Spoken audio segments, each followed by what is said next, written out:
Hello, everyone. I'm Chloe Lim with Becker's Healthcare. Thank you so much for joining us today. Before we begin, I'll walk us through a quick few housekeeping notes.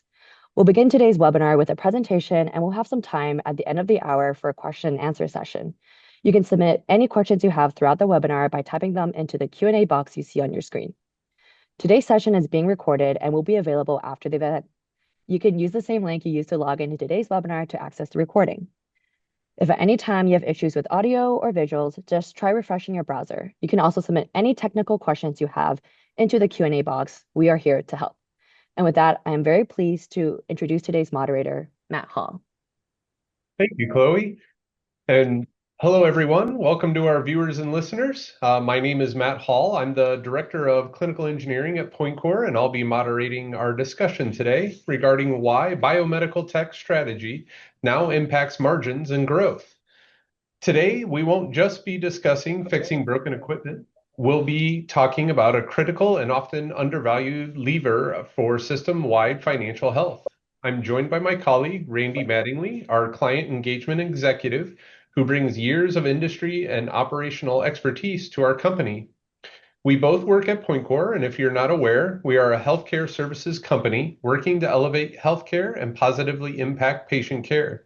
We do so by supporting the non-clinical and back-end operations of hospitals and health systems using innovative solutions and leveraging the expertise of our strategic partners, such as GE Healthcare. And when we talk about innovation in healthcare technology, GE Healthcare is a name that consistently leads that conversation. So we're pleased to also be joined today by Nancy Wright, Vice President of Commercial Services Digital Platforms at GE Healthcare. Nancy is a thought leader with deep experience in digital services, HTM labor, cybersecurity, and operational sustainability. Yeah, hi everyone. Thanks so much for having me today. I think this topic, more than ever, going into 2026, as health systems are planning what their initiatives are and what their must-dos ahead of the curve.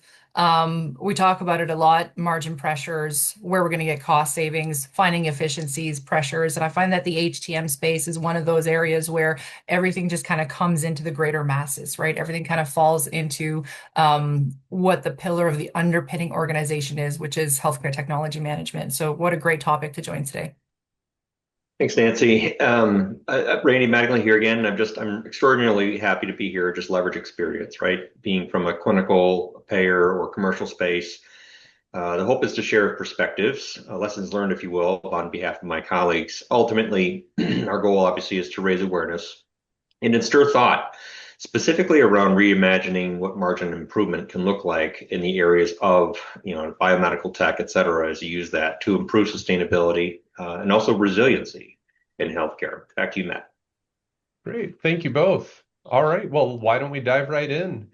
As we think about the biomedical and healthcare technology management space, for executive leaders, this can often feel like constant investment with rising costs. What is the primary pain point from an executive lens? Yeah, I think when we talk about margins, and it's almost a word where you get a little bit of exhaustion from it, right? If you look at healthcare, but any industry right now, any environment, it's tough. Following a lot of the last, 5, 10 years coming out of pandemic state, coming out of constant cost cutting, margins is something that we can't get away from. But at the same apex and crossing, these are the same organizations that are so resilient in pushing through and saying that we have to continue to innovate. So how are you able to systematically say, okay, so we need to meet the book on what we're driving to from a margin and sustainability, so we have an organization and so we can provide that care, but the innovating part of it, the HTM business and people that make HTM from a day-to-day basis are some of the most resilient people that I know, healthcare technology management. I mean, we all have that call to action. So it's a really critical impact of what we see for leaders to rally with every single day. They got to make margin, they got to make numbers, they got to keep the lights on while still fueling that hunger to want to be better and provide better care and better support for their healthcare partners. So that's what we see today, I think, in that environment is that apex of a lot of frustration, a lot of, we know what we have to do, we know where we have to go, but now it becomes the barriers of removing those gaps of how do we actually get there.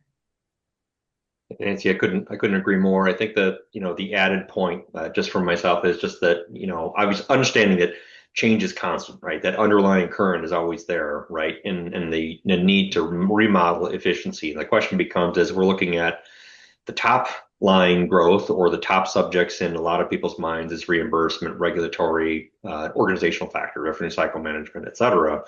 I think the goal of this partly is to have this conversation on challenging that thought process to look at that sustainable cost out opportunity. Look at where those kind of margin focused the initiatives can drive meaningful and lasting impact, but really focusing on not crippling the organization. And that's where this biomedical tech in HTM is such an important goal because it's an easy target to point the finger at as a base cost. But if you manage it well and we're managing those tools and resources appropriately and really understanding the concept of this, it can really deliver margin back to the bottom line.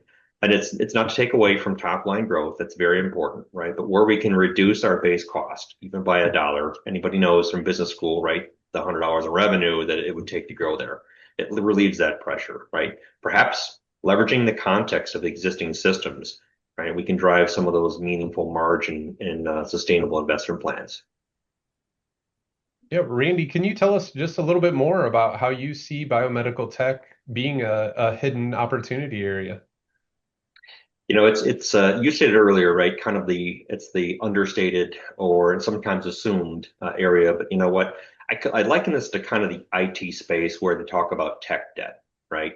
And healthcare has very similar dynamics going on. So technology supporting clinical operations has some of the largest aging infrastructure, right? When you think of supporting patient care and your strategy, your value-based care, tech debt is very similar in concept. How do we approach that? How do we look at what's behind the scenes of that in support of our clinical goals, right? In the clinical initiatives. And so managing those aggressively is obviously a leadership role, but I mean it's tough to manage. I gotta give credit to the C-level executives having to balance this. Major investments, right? The need to innovate, the requirement to plan better and see further and deeper, and that those are achievable, right? But with the right context. And we'll talk later, I'm sure, about kind of what AI does with that.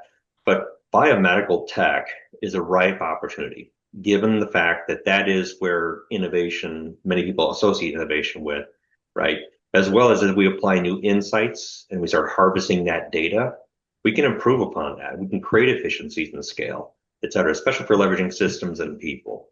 Nancy? Yeah, I think a lot of people hear about the margin, protecting the tech debt, things like that. And a lot of the things say that, well, we need to do this, right? So a lot of it gets actions on like, well, we need to do this. There's a lot of great plans there to say we need to do. And I think a lot of people in the back of their minds, there's dollar signs going off, right? So we're talking about margins, we're talking about we need to protect the margin. And then when we all sit in meetings and we all kind of laugh, the first thing that we all say or that we hear working with health systems across the country, we get into these meetings and then all of a sudden you see the collars getting hot because it's that, we know we have to protect margin, but the first thing we start talking about is like, well, we have to do this. So, and then the dollars start rolling. I think what will be really interesting, and we're definitely going to get into it today, is how to protect those margins. So it's to say yes, it's a yes end, right? Yes, we have to change, we have to take this, but it might be about not buying new. It might be about taking stock of what we have. Let's look at repurposing. Let's look at using the smarts of what the environment currently is, and how do you make it work smarter together? So I kind of laughed at that comment on, yes, there's the margin. Yes, we have to do all these things. And I always go back to there's a little bit of that protection happening right now, and I think that's the from a margin perspective and why it's becoming such a bigger hot topic is there's that apex, that balance that health systems are trying to strike, right? We have to do all these things, but then there's somebody saying, hang on a second, stop spending for the sake of spending. And what are we going to do about it? So I'm with you on that one. Yeah, I think this is kind of leading us to a space of finding efficiencies, and uncovering efficiencies has been a buzz topic across healthcare operations. The hot area for efficiencies is, like Randy mentioned, our artificial intelligence. We think of AI as a driver of improvement, having big impacts in the provider space and, of course, in operations. How do you think AI can be used to innovate in the biomedical space? Yeah, that's a sorry I brought up AI. It's trust your AI. That's kind of the joke running everything. AI does everything, right? It's not Yeah. necessarily true. Although it does lend to improvements, efficiencies, insights, that the gains. But AI on its own, or embedded within individual systems, generally tend to act in that function or that role, right? And so they serve as a functional requirement inside, let's say, your ERPs, your ticketing, et cetera.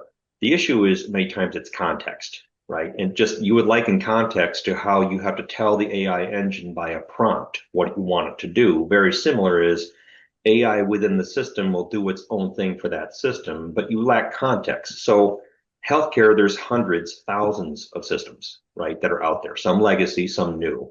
It's a real challenge to try and bring context across all that, right? And biomedical techs, they suffer in that role specifically because they're having to cross multiple systems based on their role, their function, their process. And so they've kind of built this intellectual library of where to go, who gets things done, how do you use, what systems do you use, and tens of those being potentially internally. And if they're really savvy, organizations have now mapped external vendors. And so kind of like what you've done, Matt, is mapping external vendors and data as well. And kind of that makes it an even harder challenge if you haven't done that, but it does get efficiencies. So, if you look at your biomed techs today, right, you have probably an internal set. You may have external partners that you manage with. There's manual processes that AI may not span, but within those systems, there's definitely a benefit, right, to do that. Thus, cross leveraging that AI with context to be able to support that it's really the game changer around making things more efficient, but also sharing data, and then looking at across the organization. Now, coordinating it makes the most sense, right, where it can be done without disruptions. Ultimately, giving back that quality of life to teams, right? We're going to talk about people, right? But I think that's where AI can really have some of the, impact in the biomedical space. Nancy, your thoughts? I often see myself as a bit of a guardrails, right? So yes, we want innovation. Yes, we want digital. It's that pacing that fast. But I do bring it back. And just there's a careful of what AI cannot impact and what AI cannot do.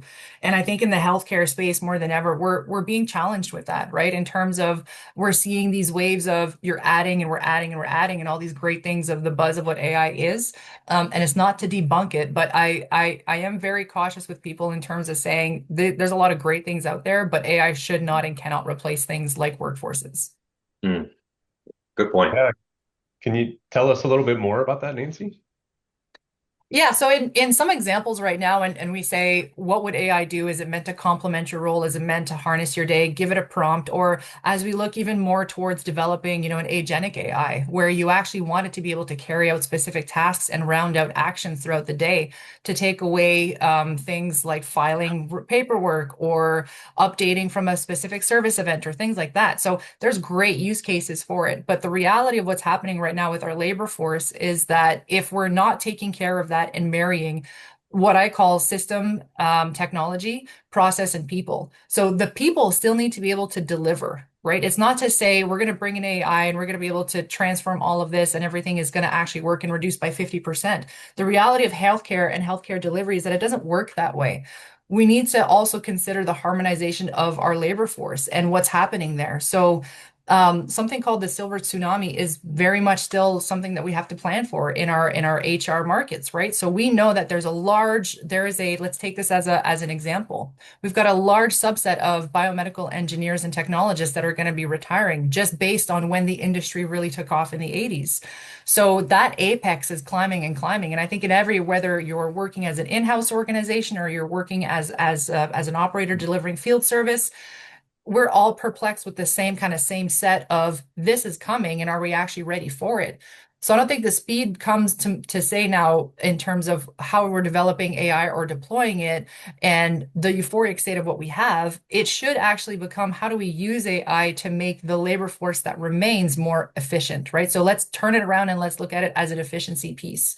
The euphoric state for, let's say, the biomedical, let's name them, Jeff, Todd, and let's right. So going into work now in 2027, knowing that they've got three colleagues in 2026 that are retiring, we're not going to be able to replace all of that. These are people with legacy and tenureship and everything they've been doing. So if we're going to apply AI in the right ways, what we're going to do is we're going to say, I know that you have now inherited another 1,000 devices that you're responsible for in 2027. Instead of saying, hey, good luck, I'm going to put an AI prompt so that you can ask it a question, which it may not or may help you. What we're going to do is, in the back end, we might actually put in a systematic process that's going to be able to pull up your more specific work orders, that's going to be able to sift through your month and say, hey, from a criticality point, where do I need to go first so that I'm helping my healthcare team out? And then the rest of my job tasks can flow. So I think it's going to be a very important shift as we're working with the critical state of our human capital and making sure that they're well positioned, is how do we align then our AI and our tools to it from a build perspective. That's a great point. I think earlier we mentioned kind of our role as well. I think it's fair to say, or appropriate to kind of let people know as well, that Pointcore is a subsidiary of OSF Healthcare. And so we come from the lens of a healthcare organization. What's interesting is to kind of tell the backstory, what Nancy just talked about, right, is the enablement process. So think about the story of, OSF Healthcare growing 40% in a period of time that our organization, because of retirements, because of silver tsunami, as she mentioned, and because of just changing workforce, we really didn't have a lot of ability to hire more. We were in the constrain and cost cutting mode specifically, growing 40% in just the asset base, right? And while I'm trying to forecast what is our capital plan going to be over a period of time, and not just forecasting 1, 2 years, like forecasting 20 years, because we wanted to work in a more kind of visible fashion for the organization for governance. I mean, it was quite a challenge, and Matt, you lived through it as well. But the fact that we could do that with the same amount of people, by putting context around the systems, not just one, but systems, and then help organizations understand or help the staff understand priorities and the need throughout the system itself is very important. I think the resulting effect is our ability to maximize time for the teams. Be candid, actually, I think it gave better quality life back to our service engineers. Maybe even stave off a retirement just because of stress related from all the workload. But ultimately, we minimize impact up to the patient, right? And we also still met the requirements. So 40% growth in assets, same team, with better reporting, better collaboration. That's where I think some of those AI impacts really show and shine. When you start applying it, it's like Nancy said, right? Looking beyond just kind of that specifically, there's an AI system, but how do you apply that process and organization as a whole? Yeah. Yeah, those are great call outs. Can you speak to any other problems that AI might be able to help us alleviate? Oof, Yeah, I go go to oh, ahead, that was for Nancy. you, Randy. I was so excited about that Go one. I ahead. just kind of No, jumped out you of it. Go please. for it. Go ahead, Nancy, please. Well, like rock, paper, scissors. No, Awesome. um, I look at it also from the purpose of digital twinning, right? So let's just kind of bring that to the forefront as we're going from a planning perspective. And this is what I'm so excited about AI and the delivery of it. And we're talking about the alignment of systems, and Randy's going to shed more light on that. But digital twinning and the ability to actually now hypothesize in real time, that's powerful. Whether you are in any sitting, like the co-locating of data, and if you're able to do this and you're going to do it from multiple streams, so the clinical team can actually do hypothesis testing now based in a care area because we're able to co-locate the data. So let's say that we're looking at our community, and then 3 to 5 years out, they're going to say, do I have the right mix? Am I investing today to make sure that I can deliver enough oncology to my mix of cardiology based on where my patient population is growing, and then be able to actually pressure test that in that digital twin modeling. they can apply the same thing in operations, right? So you're going to be doing your operating model, and as that operation goes and expands from facilities and making sure you can keep the lights on to planning for your labor force and the type of training they're going to need. Like, let's roadmap that. Let's look at digital twinning and saying we're going to take care of our people today. We want them to grow in the right ways. How do we get ahead of the curve and do those additional education sweeps? So I look at digital twinning in real time and that hypothesis that we're able to do by co-locating data as something that is tremendous. And I think organizations should be more aligned with doing those types of things now to help place their bets for the future. Yeah, and it's interesting that digital twinning, et cetera, those may be new concepts inside of healthcare, but they've been around for, tens, 20 years inside manufacturing, other spaces as well. But it's just, I think we're catching up to that. But, going on the assumption that AI does not solve everything, I think everybody may agree with that, right? It really depends kind of, if I look at how, what it may be able to alleviate, most people think, it's going to fix everything. But what I hear is, if your organization has, your goals and KPIs, your key performance indicators, right? So if you start there and look at kind of what those are, the complexity, the visibility, governance, the long range planning, those are all key, right? But like healthcare, HTM is heavily siloed. Thus, it appears complex, but there are ways to break that down. And as you mentioned, digital twin, there are ways to take that data and use it in a non-disruptive way, be able to aggregate information. AI on its own in each of those silos may not be able to do, right? What you're talking about is being able to take that organization as a whole and look at it from a different lens. In most organizations, and Matt, you may be able to wear it in here as well, but most organizations suffer from probably a 20 to 40% oversupply of assets, right? When you look at that, those are additional costs. Some of them are still being serviced today, right? But they're not being used. That's some of the things that we saw in as Pointcore and OSF. And so we had to leverage four systems, create value, get visibility. Examples would be kind of like your ticking, ERP, vendor management systems, your CMMS systems, and so this helped us to relieve strain on data entry errors, creating visibility, right? Is that digital twin? But then we thought from the lens of the stakeholders, right? And a clinical team and the executive team, thinking specifically, what are they going to want to see?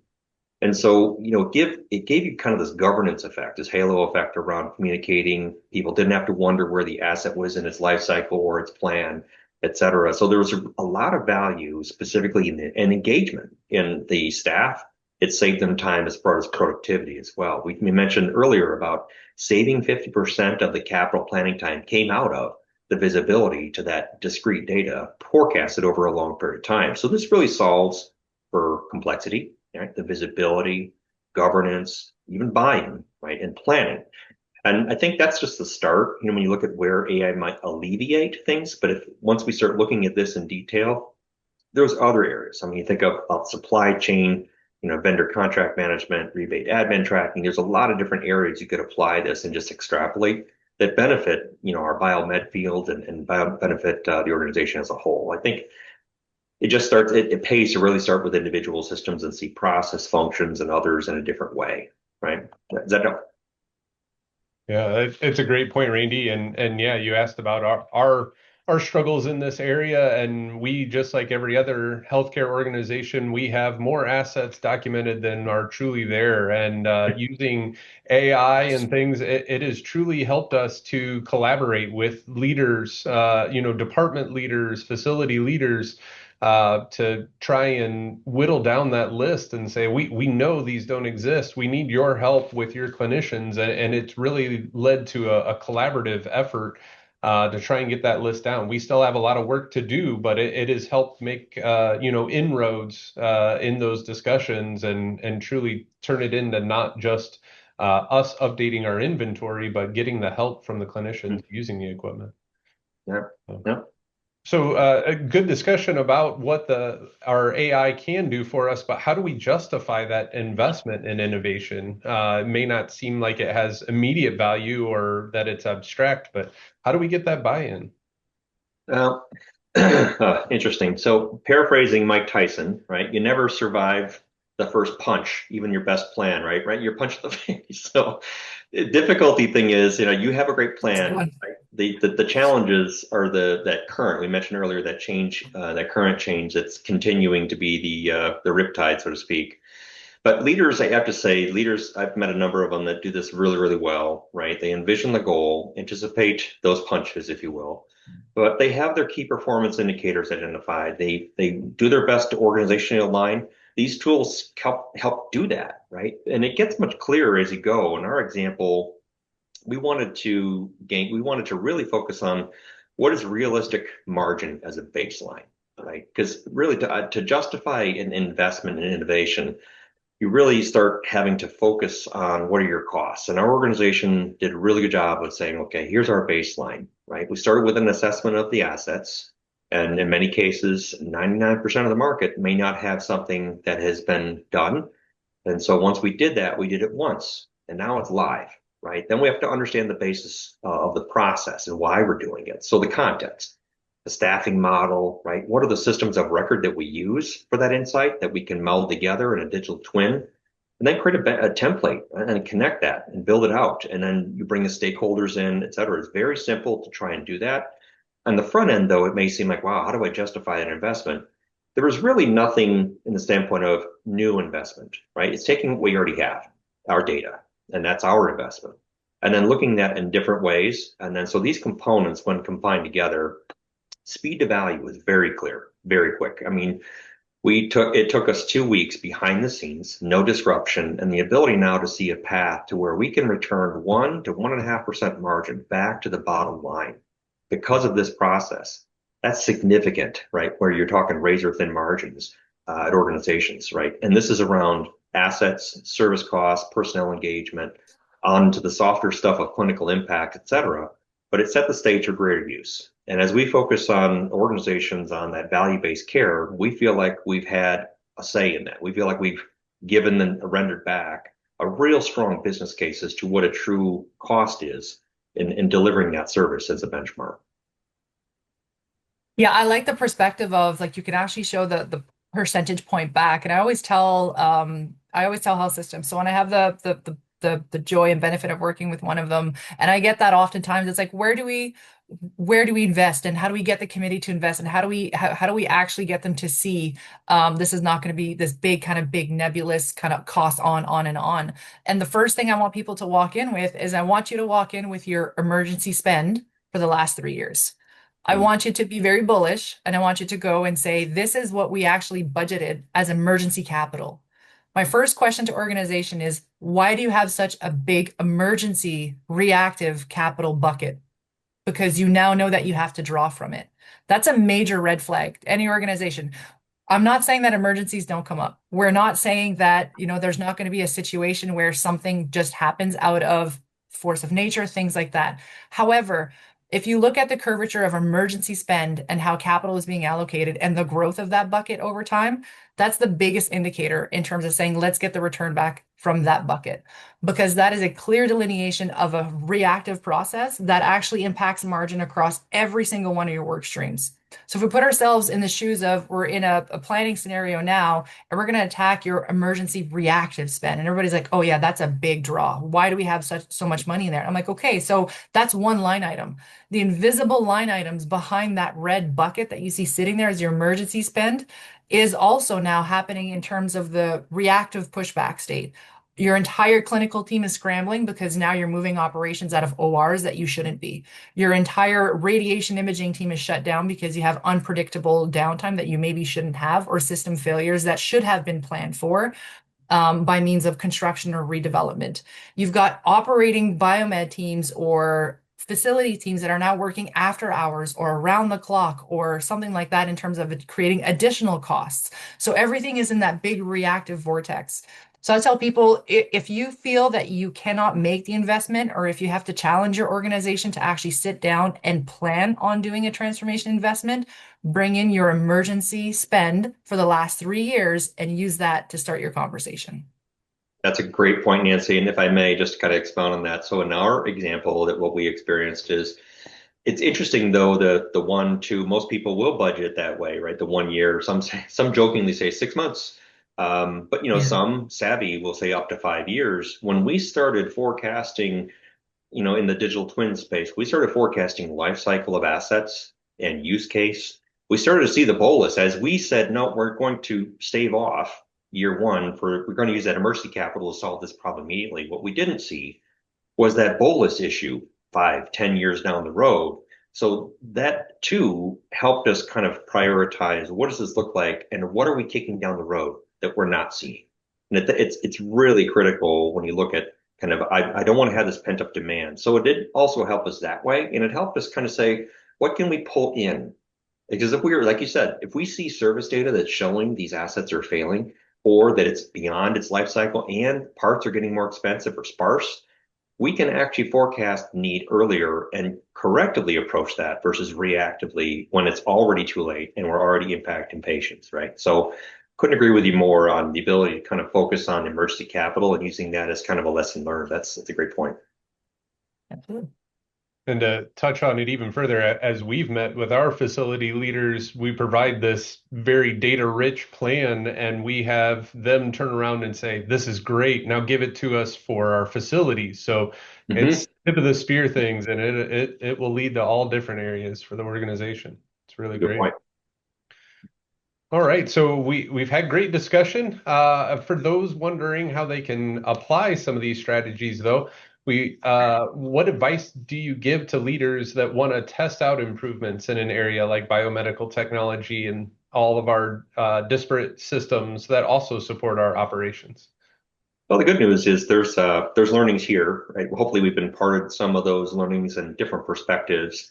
I think if you've heard probably one theme is kind of, and I've heard this before, is AI as a committee or AI as an initiative within organizations. It's great to have them, right?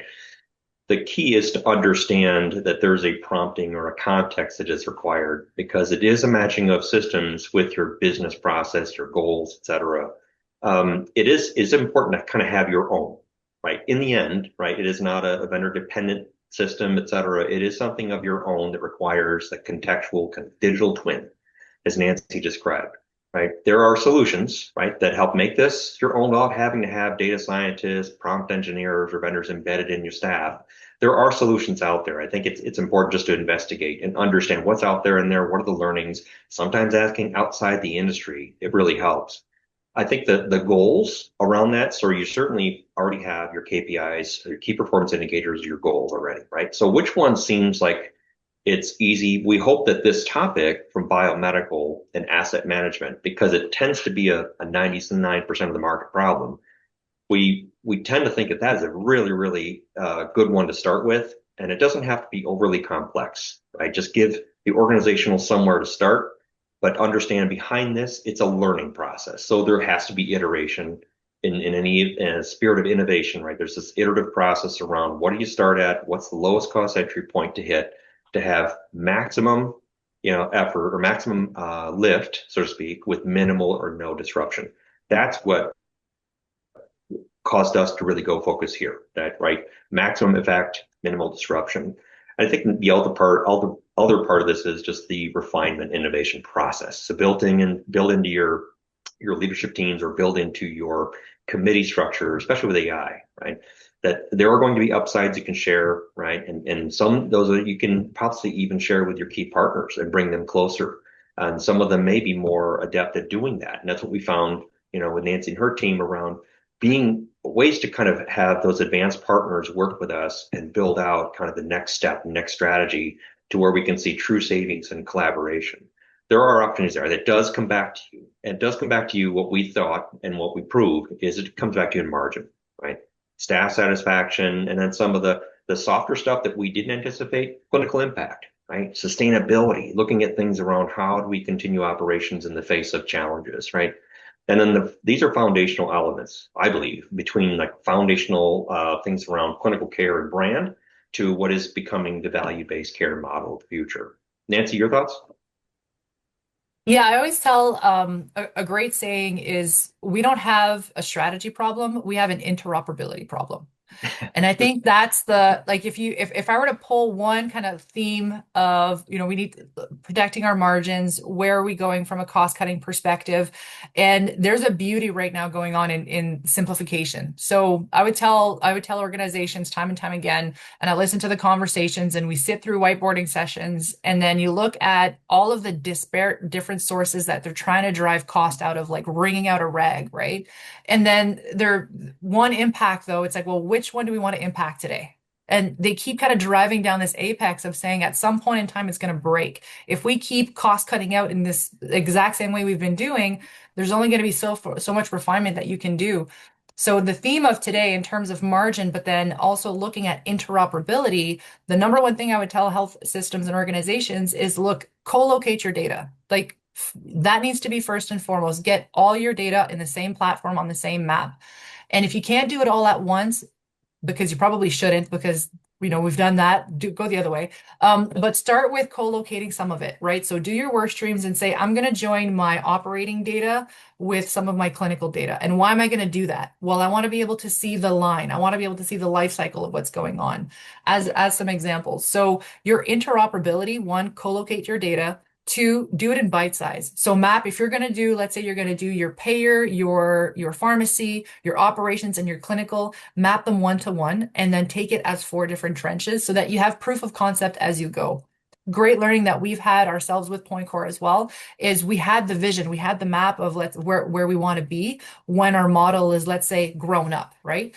But what I do harmonize with the team, and that I've appreciated is let's take this in terms of we're going to build one model, we're going to pace it to 70%, go to agile sprint, and then once we're there, great learnings have come from co-locating the data that we didn't know would happen. So we've taken those learnings and now we're able to apply it to the second sprint, which seems to be pretty much fundamental in terms of change management, agile processes, things like that. But I think sometimes we need to be reminded of those. So I would say number one, you probably don't have a strategy problem because people are very good at talking about strategy. You probably have an interoperability problem. So start looking at that first, and then go from there because you will find your margin. I like that a lot. All right. Well, thank you, Randy and Nancy. You both shared some very valuable insights here with us today. And now I think I'd like to turn it over to our audience. We have some time to take some questions. If anyone has any, please put them in the chat. It's like a drum roll, Matt. Yeah, right. What do we got waiting for us? All right. Looks like there are already a few that have been submitted, so I'll get right to it. First one that we have is, can you share any real-world examples of how AI and other tech have been applied to impact margins? Yeah, I probably could do that from a clinical perspective and a healthcare system perspective. And Nancy, just add on if you need to, or if you can. So service team optimization within our organization, right? 20% better use of our teams, specifically around forecasting, preventive maintenance, corrective maintenance needs, et cetera, right? So that gives our team the lens and the foresight to see where to go more efficiently. And that didn't come about inside of just one system. It came about that interoperability kind of mentioned that Nancy just talked about. As we looked at building that twin out, we could see things more visibly and forecast it. And then we ultimately improved that clinical uptime because now the clinical leaders specifically can forecast where they need to be and patient schedules, et cetera. So it's not a disruptor, right? And we're actually building governance and better processes into it. And so while they're not margin impacts direct, we think that there is, right? Because we're also doing things much more efficiently to be able to impact kind of the true business, on quotes, right, of healthcare. Nancy, your thoughts? Yeah, I'd say also real world example for us, great win was just the time in terms of being able to actually use it, right? So it's very difficult when you have a team sitting and saying, okay, we're going to do this project, we're ready to go, we've lined up our governance. By the way, this integration is going to take us 18 months. It's so far out that it's no longer tangible. So a great world example of working with the team is for us to actually be able to say from time of let's stack hands and let's do this, we're going to go through this transformation. Within 12 weeks, you're live. That is massive. I think in terms of catching an organization at the ripeness of everybody lining up saying we're ready for change, and then be able to say we got you. It's not a 1 year burn-in period. It's not 18 months. It's 12 weeks, and then we're ready to go with your actual data in platform, and then we're already doing those change management sessions to get your teams onboarded. So I think that's been a great example of seeing AI in action in most recent. Cool. Great examples. All right. Looks like next question we have from the chat. You mentioned that biomedical tech will continue to evolve, and that makes me think about security since I've seen that everything connects through the network. How can leaders be thinking about improving security? Nancy, why don't you take this one, your lens? Yeah. I'll take the shot here. Please. No, actually my mind went to we talked about how do we make sure that our future labor workforce is actually properly planned for. And what a great tie-in, because that's something that for us to figure out today, that's complicated because now you're forecasting into what type of technology am I bringing into my system. So this is where that euphoria stake happens of as a health system, we're transforming, we're bringing in new technology. We want better ways to deliver patient care, optimizing all those things. And then we've got another side of the apex of that organization saying, oh, what's coming in, right? So we have to be able to serve it. We have to be able to make sure it is networked and secured. We have to be able to make sure that that piece of equipment or that platform is reliable and creditable as we go. So a great part of the evolving state of our healthcare technology management and our people on the ground doing this critical work is if we're using that modeling that we talked about, that digital twin modeling, and saying as part of our capital planning, let's make sure we're considering our labor forces. What does it take? And how easy would it be for us to actually bring in that extra feed of data now in terms of saying, let's look at our HHR strategy, clinical as well. I don't want to leave aside clinical because it would be the same thing, right? So we're bringing in all this extra equipment, all this extra network. Let's make sure that as we're digital twinning and modeling, what are the changes or the adaptations that we're going to have to make? And hopefully what we're seeing is efficiencies. We're seeing equipment that might be able to receive FMI patches systematically without us having to plug in a key on, 1,500 monitors to be able to upload something, as an example. So I like the perspective of thinking about let's use the digital twin to its fullest capacity and let's look across every area of the hospital system so that all of that data is considered when we're doing planning. That's a good point. I think, from a health system lens and just kind of having worked on the other side is cyber, right? I think about the regulatory impacts, right? So we got to think about device manufacturers such as GE Healthcare or others, and then we start thinking, okay, what are they designing? We want best technology, but we also have to think of regulatory backstops. There's cyber requirements. They're forecasting, I think, 28 billion. I just read the other day, or 20 billion per year on losses in cyber. So you've got to really plan ahead on that one, right? It's a top 5 issue. Then there's software bill of materials that are coming out as headwinds against the manufacturers. It's great for healthcare providers because we get an audit, but what do you do with all this information, right? And there's unique device identifiers as far as standards, as rural healthcare sustainability initiatives. I mean, there's a lot coming at vendors, but also there's a lot coming at health systems to manage that. And biomedical techs and the ability for them to kind of ingest this sift and then put it into kind of action and strategy in their daily routine, that's important. And that's what a digital twin should be able to help people do across these systems, right? The ability to cross leverage, handle, adopt, measure, and change rapidly. I think if we have those hooks and the connectivity available, you mentioned interoperability, just something that allows you to flex and evolve, knowing the regulatory as well as manufacturing headwinds that are coming at both of us as parties, right, to the healthcare conundrum. Yeah. Great. All right. Third question from the chat. Given the AI push and some say fatigue, how does an organization faced with so many initiatives make sense of where to start? Goals, right? If it's okay, just from a health system, right, to start with the goals. It shouldn't change everything you're doing. It's literally just, okay, if I had a goal, pick one and find something. We as OSF, we and Pointcore, we found something that was very simple, right? We could look at our base costs. We have the assets. We have the list. So let's start with that. get that to kind of look at that goal, and then how can I pair something up to really have an impact on margin and our base costs as I deliver care. The challenge to the industry isn't always like the next payer contract or revenue cycle management all the time, right? Although those are considerations, those are important. But how can I be sure my costs are optimized? And it's often said behind the scenes that we don't know our costs, or we don't know, or we're lacking information. There's visibility challenge there.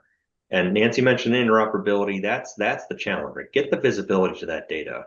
Because I think, data in an AI world, data can show you inefficiency potentially, right? An agentic system can look into an AI repository and possibly suggest it. The data's not there. And on top of that, the intelligence and the prompt or the understanding of your business context is not there. You need something that can do that. And so one solution cannot enact context unto itself. You have to have context across the organization and the way you do business, right? The easiest thing we saw was our infrastructure and how we could leverage that. And we had a dramatic impact on margin, and we're still refining that today. We're seeing a constant return on investment, constant ways to use this differently. I think that's where, the area, if I look at initiatives to start, I want to be able to know what my costs are before I go negotiate with a payer or do revenue cycle management or vendor negotiation. Nancy, what are your thoughts? Yeah, I look at you said goals, but I call it North Star. But then like a clear, tangible way, the fatigue, the AI push, and I think we're just so inundated with what's going on right now. But one of the exercises I tell people is, 2026, the organizations that will come out on top are not the ones that have actually bought the most tech and installed the most tech. Those are not the ones that are going to win. They're the ones who are going to be most exhausted and probably most disjointed, or more disjointed, however you want to say that. The organizations that are going to come out on top in 2026 are the ones that have systematically planned and figured out how the alignment of your top three priorities, like just take three. So operations, clinical, facilities, supply chain, your ecosystem. If those key streams can align to three goals as a North Star, and then you make that your activation plan forward, that's when the organization sings. So I think it's a little bit on the simplification side too, right? But that's my biggest thing for health systems is get your North Star, but don't do your North Star alone because you're going to run in a silo again. And I always caution people against that. Interoperability, I think, is my word of 2026. You've heard me say it. But don't do it alone. That's I will always caution people, like, we'll say, yes, do this, but don't do this.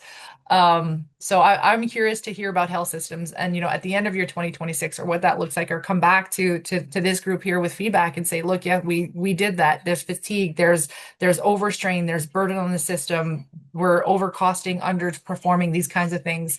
I'm curious to see if you've actually had that hard conversation with your executive leadership team. And if you guys have aligned your North Star across your 5 or 6 leadership keys and said, these are the 3 things we're going to get done this year, and we're gonna stick to it. Curious. Awesome. That's great. Yeah, I think we're all tasked now to figure out our North Star and work with our executive team to get that going. Well All said. right. Well, unfortunately, that's all the time we have today. We will follow up individually to any of the questions that we were not able to get to today. I've thoroughly enjoyed myself, and I think I speak for Randy and Nancy that they have as well. Thank you all for joining us today, and a special thank you to Beckers for this opportunity. Chloe, I'll turn it back over to you. Amazing. Thank you so much for that excellent conversation. And I want to thank Randy, Matt, and Nancy for your time today, as well as Pointcore for sponsoring today's webinar. Thank you for joining us today, and we hope you have a wonderful rest of your day. Thank you. Thank you.